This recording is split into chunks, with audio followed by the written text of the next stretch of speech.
कई बार हम अपनी ज़िंदगी में इतने व्यस्त हो जाते हैं कि जो लोग हमें सच में प्यार करते हैं उनका एहसास ही नहीं कर पाते।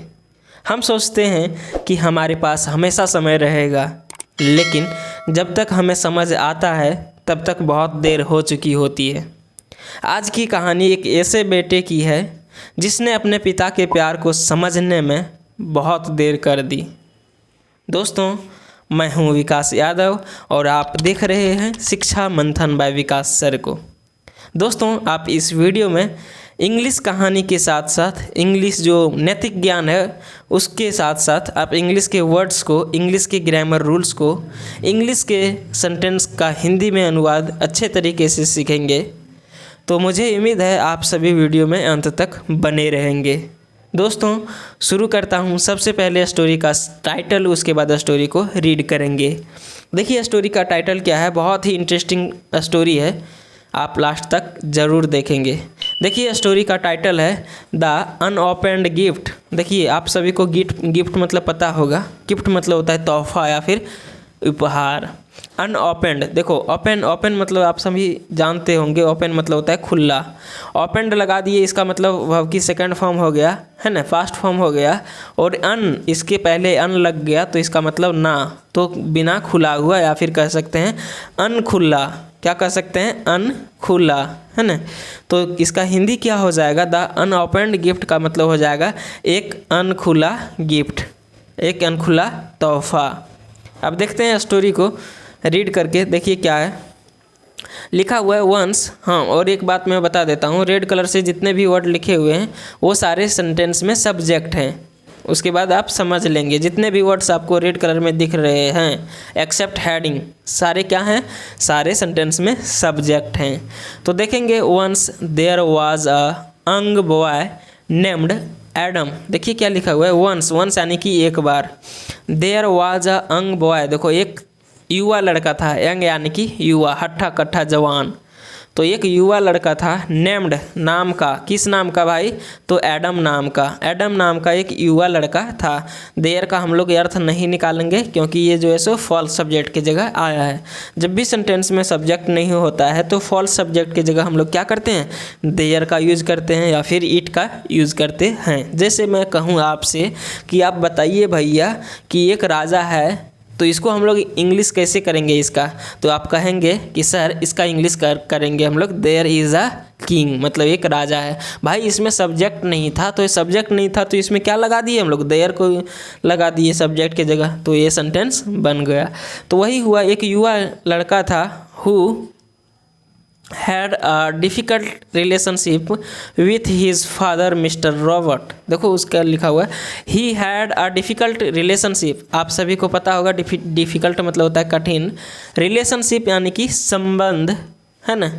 तो who had जिसका था, a difficult मतलब एक कठिन, रिलेशनशिप यानी कि संबंध, जिसका एक कठिन संबंध था with his father। his यानी कि अपने फादर, पिता, अपने पिता से। मिस्टर रॉबर्ट, अपने पिता मिस्टर रॉबर्ट से कठिन संबंध था, यानी कि उसका उससे अच्छा नहीं जमता था। Adam always felt that his father was too strict. देखो क्या लिखा हुआ भाई, बहुत अच्छा लिखा हुआ है। एडम ऑलवेज फेल्ट, देखो फील मतलब होता है महसूस करना। आप क्या महसूस कर रहे हैं? तो फील मतलब क्या होता है? महसूस करना, FELL। फेल्ट जो है सो उसका सेकंड फॉर्म है। तो एडम हमेशा महसूस करता था डैट की हिज फादर मतलब उसके जो पिता हैं वाज टू स्ट्रिक्ट, बहुत ही सख्त हैं। उसके पिता जो हैं वो क्या हैं? बहुत ही सख्त हैं। देखिए यहाँ वाज लगा हुआ है, इसका मतलब कहेंगे कि आप बताइए था। भाई देखिए इसमें दो क्लाउज से ये जो है सेंटेंस बना है। फर्स्ट क्लाउज यदि पास्ट होता है तो सेकंड क्लाउज को भी हम लोग को पास्ट लिखना पड़ेगा, तब सेंटेंस सही होगा। तो आप यहाँ जो है वो हिंदी था भी कर सकते हैं, उसके पिता बहुत सख्त थे, या फिर उसके पिता बहुत ही सख्त हैं, थे कह सकते हैं। देखिए स्ट्रिक्ट मतलब क्या होता है? स्ट्रिक्ट मतलब होता है सख्त, है ना। एंड और नेवर ट्रूली अंडरस्टूड हिम। देखो नेवर, नेवर यानी कि कभी नहीं, ट्रूली यानी कि सच, अंडरस्टूड हिम सच या फिर क्या चीज़? सही, कभी भी उसे सही नहीं समझे। देखो क्या लिखा हुआ है, वह जो उसके पिता थे वो बहुत ही सख्त थे। एंड और नेवर ट्रूली और नेवर ट्रूली अंडरस्टूड हिम, और उसे कभी भी सही नहीं समझे, है ना। थोड़ा सा ऊपर कर लेते हैं, उसके बाद देखेंगे। देखिए लिखा हुआ है as soon as. As soon as का मतलब क्या होता है भाई? तो एज सुन एज का मतलब होता है जल्दी ही, या फिर जल्द से, जल्द ही फिनिश्ड, उसने पूरा किया। क्या पूरा किया? कॉलेज, यानी कि कॉलेज की डिग्री को पूरा किया। कॉलेज वाले जितने भी कॉलेज की पढ़ाई होती है उसको पूरा किए। ही मूव्ड, उसके बाद क्या किए? ही मूव्ड, देखो मूव मतलब होता है चले जाना, तो वे चले गए। कहाँ चले गए? टू अनदर सिटी, दूसरे शहर। वे दूसरे शहर चले गए फॉर वर्क, किसके लिए? काम के लिए। फॉर यानी कि के लिए, और वर्क मतलब काम, तो काम के लिए चले गए। एंड, और रेयरली, रेयरली मतलब होता है मुश्किल से ही। स्पोक, और मुश्किल से ही बात करते थे। देखो स्पोक जो है सो स्पीक वर्ब की सेकंड फॉर्म है। स्पीक मतलब होता है बोलना, बात करना, और मुश्किल से ही बात करते थे किससे? टू हिज फादर, अपने पिता से, है ना। हाउएवर, हाउएवर यानी कि हालांकि। हाउएवर मतलब क्या होता है? हालांकि mister Robert never stopped thinking about his son. क्या लिखा हुआ भाई? लाजवाब। नेवर स्टॉप, लेकिन देखो, लेकिन क्या लिखा हुआ है? कभी भी मिस्टर रॉबर्ट उनके पिता थे, तो उनके पिता नेवर कभी नहीं, स्टॉप्ड मतलब रुके या फिर बंद किए या फिर छोड़े, थिंकिंग सोचना, अबाउट हिज सन अपने बेटे के बारे में। जो मिस्टर रॉबर्ट थे वो अपने पिता के बारे में कभी भी सोचना नहीं छोड़े थे, हमेशा सोचते रहते थे। आप जैसे फ़ोटो में देख पा रहे होंगे। देखिए फ़ोटो में आपको दिखा देता हूँ। देखिए आप देख रहे होंगे उनके पिता ये रोबोट हैं। कौन है? रॉबर्ट नाम क्या है? रॉबर्ट। तो ये देखिए हमेशा सोचते रहते थे अपने बेटों के बारे में। लिखा हुआ है after some days. After some days, देखो आफ्टर यानी कि के बाद, सम डेज कुछ दिनों के बाद, mister Robert wrote letters. Mister Robert जो थे उसने लिखे। क्या लिखे? राइट मतलब होता है लिखना, रोट जो है सो वर्ब की सेकंड फॉर्म है। उसने पत्रों को लिखा टू हिज सन, किसके लिए? अपने बेटों के लिए। टू विजिट होम, किसके लिए? विजिट यानी कि आने के लिए, मिलने के लिए। होम यानी कि घर में। बट लेकिन एडम वाज ऑलवेज बिजी। क्या लिखा हुआ है? एडम था ऑलवेज हमेशा, बिजी यानी कि व्यस्त। लेकिन एडम जो था वो हमेशा व्यस्त था। ही केप्ट टेलिंग हिमसेल्फ, देखो ही केप्ट टेलिंग, वह हमेशा कहता रहता था, हिमसेल्फ खुद से, वह हमेशा कहता रहता था खुद से, डैट की वन डे मतलब एक दिन, ही वुड विजिट, वह जो है सो मिलेगा, हिज फादर अपने पिता से, व्हेन जब, ही हैड मोर टाइम, देखो व्हेन यानी कि जब, ही हैड मोर टाइम उसके पास अतिरिक्त समय होगा, मोर यानी कि ज़्यादा समय होगा या फिर अतिरिक्त समय होगा। क्या होगा भाई? जब उसके पास अतिरिक्त समय होगा तो वो जो है अपने पिता से मिलेगा। बट लेकिन that day never seemed to come, लेकिन डैट डे यानी कि वह दिन, नेवर कभी नहीं, सीम्ड प्रतीत हुआ, टू कम मतलब आते हुए, वह जो दिन था वो कभी आते हुए प्रतीत नहीं हुआ या फिर नहीं दिखा। देखो भाई सीम जो वर्ड है, सीम मतलब होता है प्रतीत होना। क्या होना? प्रतीत होना, दिखना। तो वैसा दिन कभी दिखता नहीं आया। किसके लिए? एडम के लिए, कि वो अपने पिता के साथ, अपने पिता के लिए घर जाएंगे और पिता से मिलेंगे। दोस्त लोग इतने बिजी हो जाते हैं अपने काम में कि सभी लोग को भूल जाते हैं, अपने परिवार को, दोस्तों को, सभी लोग, समाज को, सब लोग को भूल जाते हैं अपने काम में, इतने बिजी हो जाते हैं। तो ऐसा नहीं होना चाहिए। नेक्स्ट देखते हैं एडम की कहानी है और उनके पिता की। वन डे यानी कि एक दिन, एडम रिसीव्ड, देखो Adam received a letter from a lawyer. देखो क्या लिखा हुआ? लॉयर मतलब होता है वकील। लॉयर मतलब क्या होता है? लॉयर मतलब होता है वकील। रिसीव मतलब होता है प्राप्त करना। तो एक दिन एडम रिसीव्ड, एडम ने प्राप्त किया। क्या प्राप्त किया भाई? अ लेटर, एक पत्र को, फ्रॉम अ लॉयर, किससे? लॉयर से यानी कि वकील से। हिज फादर, उसके पिता, हैड पास्ड अवे, देखो भाई पास्ट अवे मतलब होता है निधन हो जाना, किसी का मर जाना। तो उनके पिता मर चुके थे एंड और ही नीडेड और उसे ज़रूरत थी टू रिटर्न मतलब वापस आने का, होम यानी कि घर, उसे ज़रूरत थी वापस घर आने का, फॉर फाइनल लीगल फॉर्मेलिटीज़। देखो क्या लिखा हुआ है, फॉर के लिए, किसके लिए भाई, फाइनल लीगल फॉर्मेलिटीज़ यानी कि फाइनल यानी कि अंतिम कानूनी औपचारिकताएं के लिए। अब क्या हो जाएगा इसका मीनिंग आप समझेंगे, थोड़ा सा कठिन है।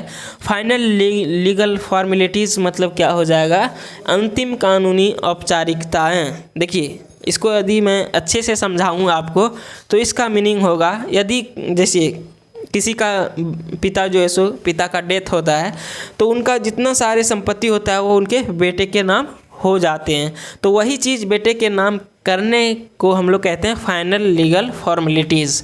देखिए और एक चीज़ ये जो मैं बताया ये किसके संदर्भ में, ये जो है वो संपत्ति के संदर्भ में बताया। यदि बिजनेस के संदर्भ में हो तो बिजनेस को ट्रांसफ़र करना वही हो जाएगा, और अलग अलग मायने में यदि शादी के संदर्भ में हो, मैरिज के संदर्भ में हो तो मैरिज करना को लिखेंगे फाइनल लीगल फॉर्मेलिटीज़, है ना। तो ये चीज़ आप समझेंगे, ये थोड़ा सा मॉडरेट वर्ड था। विथ मिक्स्ड इमोशंस, देखो इमोशन मतलब क्या होता है, इमोशन मतलब होता है भावना, इमोशन मतलब क्या होता है भावना। तो विथ से, किससे, मिक्स्ड इमोशन यानी कि मिश्रित भावनाओं से एडम कैम बैक, एडम जो है सो वापस आया टू चाइल्डहुड होम। कहाँ आया भाई, तो चाइल्डहुड होम आया, यानी कि अपने बचपन के घर जो थे जहाँ से उन्होंने कॉलेज की डिग्री हासिल की थी वहाँ वापस आए। एज, जैसे ही, एज यानी कि जैसे ही, के रूप में, या फिर चूँकि, ये तीनों शब्द होते हैं, इनका मीनिंग होते हैं। एज मतलब क्या बोले भाई, आप बोलेंगे साथ साथ, एज मतलब जैसे ही, या फिर चूँकि, या फिर के रूप में। तो यहाँ जो इसका हिंदी होगा वो होगा जैसे ही इंटर्ड द हाउस, वह जो है सो प्रवेश किया, कहाँ भाई, हाउस यानी कि घर, वह जो है जैसे घर प्रवेश किया। एवरीथिंग फेल्ट डिफरेंट, सारे चीज़ फेल्ट मतलब महसूस किए, डिफरेंट यानी कि अलग, जितने भी चीज़ उनके घर में थे सारे चीज़ उसने क्या किए, उसने अलग महसूस किए, जो भी चीज़ थे वो अलग लगने लगे। नेक्स्ट देखते हैं, देखिए लिखा हुआ है द वॉल, क्या चीज़, वॉल यानी कि दीवार, द फर्नीचर, फर्नीचर, एंड और इवन, इवन यानी कि यहाँ तक कि द ओल्ड क्लॉक मतलब जो पुरानी घड़ी थी, ऑन द वॉल, कहाँ, दीवार पर लटकी हुई, रिमाइंडेड याद दिला रही थी, हिम मतलब उसे, ऑफ हिज फादर्स प्रेजेंस। देखो ऑफ का, किसका, हिज फादर्स, उनके उस पिता का, प्रेजेंस यानी कि उसके पिता की अनुपस्थिति, सॉरी उपस्थिति, प्रेजेंस मतलब क्या होता है उपस्थिति, उनके पिता की उपस्थिति को याद दिला रहा था सभी चीज़ ने।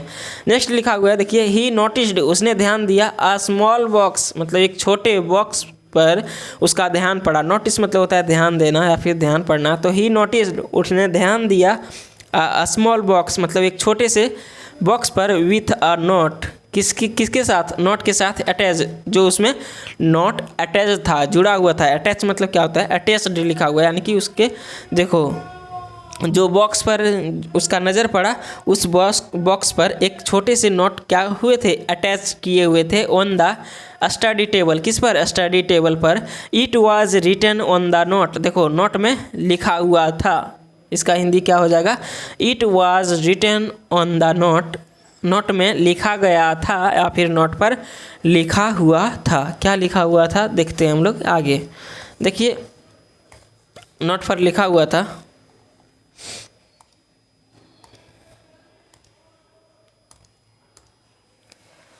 My dear son, my dear son मतलब क्या हो जाएगा, मेरे प्रिय बेटा, माय डियर सन यानी कि मेरे प्रिय बेटा।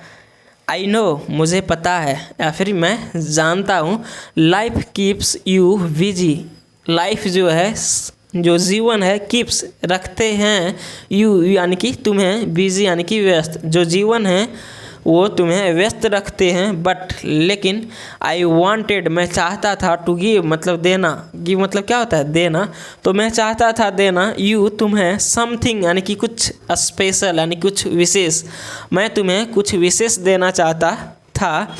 दिस इज़, यह है, माई गिफ्ट, मेरा उपहार, टू यू, किसके लिए, आपके लिए। देखिए उसमें लिखा हुआ था कि मैं जानता हूँ, मुझे पता है कि जीवन जो है तुम्हें बहुत जो है व्यस्त रखता है, और मैं चाहता था तुम्हें एक गिफ्ट देना, स्पेशल विशेष गिफ्ट देना चाहता था। समथिंग, कुछ, आई हैव केप्ट, मैंने रखा है, क्या किया है, मैंने रखा है, 4 ईयर्स यानी कि सालों से, वेटिंग फॉर राइट मोमेंट मतलब इंतज़ार करते हुए, क्या इंतज़ार करते हुए, फॉर राइट मोमेंट यानी कि सही पल के इंतज़ार करने में मैंने एक जो है सो सालों से कुछ रखा है। आई होप, मुझे उम्मीद है, यू विल ओपन, आप जो है सो ओपन करेंगे, खोलेंगे, इट यानी कि इसे, एंड और थिंक ऑफ मी, और मेरे बारे में सोचेंगे, थिंक ऑफ मी यानी कि मेरे बारे में सोचेंगे, मुझे सोचेंगे, मेरे बारे में याद करेंगे, विथ लव मतलब प्यार से, डैड, है ना। इतना वो जो है देखिए इस चिट्ठी पर लिखा हुआ था, वो जो चिट्ठी लटकी हुई थी, कहाँ, ये चिट्ठी लटकी हुई थी टेबल पर, है ना। नेक्स्ट देख लेते हैं भाई, बहुत ही इंटरेस्टिंग स्टोरी है। यदि आप सभी को मज़ा आ रहा होगा तो फटाफट से कमेंट में बताएंगे। नेक्स्ट देखते हैं, नेक्स्ट लिखा हुआ देखिए, एडम हेजिटेट मतलब होता है हिचकिचाना। तो एडम जो था वो हिचकिचाया, फॉर अ मोमेंट यानी कि पल, एक पल के लिए, बिफोर मतलब के पहले, ओपनिंग द बॉक्स, ओपन मतलब खोलने से पहले, बॉक्स को खोलने से पहले थोड़ा सा वो जो है सो क्षणिक पल के लिए हिचकिचाया। इनसाइड अंदर, ही फाउंड उसने पाया, a beautiful and expensive watch, देखो क्या पाया सो, ही फाउंड उसने पाया, अ ब्यूटीफुल मतलब एक बहुत ही खूबसूरत, एंड और एक्सपेंसिव वॉच, एक्सपेंसिव यानी कि महंगे, खूबसूरत और महंगे वॉच को उसने पाया। हिज फादर हैड बॉट, देखो हिज फादर उसके पिता, हैड बॉट मतलब खरीदे थे, उसके पिता खरीदे थे, इट यानी कि इसे, फॉर हिम इसके लिए, किसके लिए, उसके लिए, उस बच्चे के लिए, वो जो एडम था उसके लिए खरीदा था, ईयर्स एगो मतलब काफ़ी सालों पहले, ईयर्स अगो मतलब होता है पहले, ईयर्स यानी कि सालों पहले खरीदा था, बट लेकिन Adam had never been around, लेकिन एडम जो था वो कभी भी पास नहीं था, टू रिसीव इट यानी कि इसे रिसीव करने के लिए, प्राप्त करने के लिए। रिसीव मतलब क्या होता है भाई, रिसीव मतलब होता है प्राप्त करना, रिसीव मतलब क्या होता है, रिसीव मतलब होता है प्राप्त करना। यदि आप वीडियो को देख रहे हैं और यदि आप वर्ड को नहीं जानते हैं, इंग्लिश को अच्छे से सीखना चाहते हैं, तो आप वर्ड को ज़रूर कॉपी में लिखेंगे, ताकि बहुत जल्द आप इंग्लिश को सीख पाएंगे। भाई इंग्लिश एक इंटरनेशनल लेवल का लैंग्वेज है, it is a global language, it will help me to communicate with people from different countries. चलिए वापस टॉपिक पर आते हैं। देखिए लिखा हुआ, टीयर्स फिल्डेड एडम्स आइज़, वाह वाह, थोड़ा सा जो है सो अच्छा चीज़ आया है, देखिएगा आप ध्यान से। टीयर्स यानी कि टीयर मतलब होता है आंसुओं, टीयर्स मतलब हो जाएगा आंसुओं, फिल्डेड मतलब आंसू जो थे वो फिल यानी कि भरा होना, फिल्डेड मतलब भरा हुआ था, आंसू भरा हुआ था। एडम्स आइज यानी कि एडम के आँखों में भरा हुआ था। देखिए कैसे इसका हिंदी करेंगे। जब भी आपको यहाँ देखिए इस प्रकार से एपोस्ट्रोफ एस, यदि मैं लिखूँ एडम तो आप क्या कहेंगे, एडम जो है सो नाउन है सर, नाउन में क्या है, प्रोपर नाउन है, और प्रोपर नाउन में हम ADAMS लगा देंगे तो हो जाएगा एडम्स। कहेंगे भाई प्रोपर नाउन में एडम का एडम्स नहीं करते, प्रोपर नाउन का प्लुरल नहीं होता। तो मैं आप सभी से एक आग्रह करता हूँ, यदि मुझे कहना है कि एक क्लास चल रहा है, उस क्लास में 4 जो है एडम है, तो क्या कहेंगे there are 4 Adams in this class. इस क्लास में कितने एडम हैं, 4 एडम है, तो 4 एडम हैं तो उसके लिए क्या लगेंगे, मैं जानता हूँ और आप लोग भी जानते हैं कि एक के लिए यदि लिखना है 1 तो लिखेंगे बॉय, क्या लिखेंगे बॉय, लेकिन लिखना है 10 तो क्या कर देंगे 10 लिखेंगे तो बॉयज़ कर देंगे। ये आप सभी को भी पता है और मेरे को भी पता है, तभी इंग्लिश को मैं बता रहा हूँ। देखिए, तो उसी प्रकार से एडम का एडम्स करते तो ये प्लूरल बनता है, लेकिन यहाँ इस तरह नहीं किया हुआ है। यहाँ जो किया हुआ है वो किया हुआ है अपॉस्ट्रोफ एस में। तो अपॉस्ट्रोफ एस में जो करते हैं हम लोग, तो इसका मतलब हो जाता है का या फिर के या फिर की, है ना। तो क्या हो जाएगा यहाँ, तो भाई यहाँ होगा एडम्स आइज, यानी कि एडम की आँखें, एडम की जो आँखें थी वो भरी हुई थी एज, क्योंकि ही रियलाइज्ड, उसे एहसास हुआ, हाउ मच मतलब कितना, लव यानी कि कितना प्यार करते थे, एंड एफर्ट और मेहनत हिज फादर उसके पिता हैड पुट मतलब रखने में किए होंगे, इनटू एवरीथिंग सारे चीज़ों को, कितना मेहनत किए होंगे उनके पिता और उनसे कितना प्यार करते होंगे। ही हैड स्पेंट उसने जो है सो बिता दिया था, ईयर्स यानी कि सालों, चेसिंग सक्सेस। देखो, चेसिंग सक्सेस का मतलब क्या हो जाएगा, सक्सेस के पीछे भागते हुए, उसको पालन करते हुए उसने कितना समय जो है सो बिता दिया, किसके लिए, उसने सक्सेस को, सफलता को पाने के लिए। थिंकिंग यानी कि सोचकर, क्या सोचकर, his father never understood him. देखो, हिज थिंकिंग सोचकर, क्या सोचकर, हिज फादर मतलब उसके पिता, नेवर अंडरस्टूड कभी नहीं समझते हैं, हिम यानी कि उसे, उसके पिता उसे कभी नहीं समझते हैं। इस चीज़ को सोचकर उसने जो है सो कितना समय बिता दिया था। वाइल जबकि his father had been waiting, देखो हिज फादर उसके पिता हैड बिन वेटिंग मतलब इंतज़ार कर रहे थे, फॉर जस्ट वन मोमेंट मतलब एक पल के लिए भी, एक क्षण के लिए भी इंतज़ार कर रहे थे, विथ हिज सन अपने बेटे से, अपने बेटे का या फिर अपने बेटे से वे हर एक पल का इंतज़ार कर रहे थे कि उनके बेटे आएंगे और उनसे मिलेंगे। लेकिन एडम जो था वो अपने पिता को यह सोचकर कि मेरे पिता जो हैं वो सख्त हैं, वो कभी मेरे बारे में सही नहीं सोचते हैं, यह सोचकर जो लड़का था वो बाहर चला गया था कमाने, है ना। अब आगे देखते हैं हम लोग।